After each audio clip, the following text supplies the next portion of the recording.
sinimula na ng PNP Criminal Investigation and Detection Group at ng Presidential Anti-Organized Crime Commission ang pagbubukas ng 81 vaults na natagpuan sa loob ng sinalakay na Pogo Compound sa Porac, Pampanga. Nasa frontline ng balitang yan live si Rainiel Pawid. Rainiel, ano ba ang mga nadiskubre so far dyan ng mga otoridad?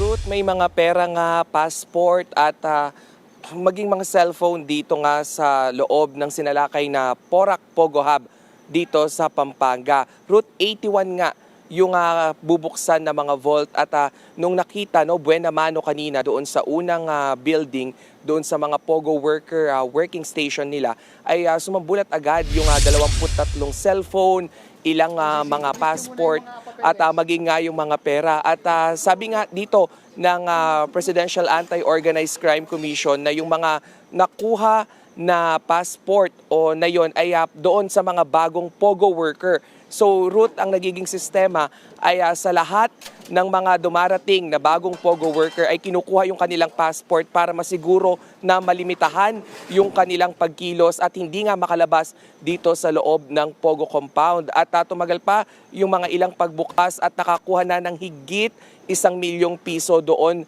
sa mga vault. Ruth, may nakita rin na mga prepaid cards na ginagamit daw dito nga sa tinatawag na love scamming at yung mga cellphone na natagpuan naman doon sa mga vault, yon yung mga ginagamit na embudo o para doon sa cryptocurrency wallet. So ibig sabihin may centralized na cellphone na ginagamit para doon lahat ipasok yung mga perang nai-scam nga nito nga mga Pogo worker. At sa ngayon, Ruth, umabot na sa 20 na vault yung nabuksan ng CIDG, ng PAOK at maging ng AMLAC dito nga sa loob ng Porac Pogo Hub. Tinatayang aabot pa ito ng 5 araw at aabutin nga hanggang Lunes. Ruth.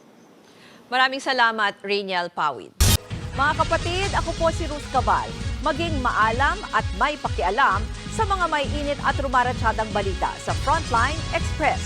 Para maging updated sa balitaan, mag-subscribe lang sa social media pages ng News 5.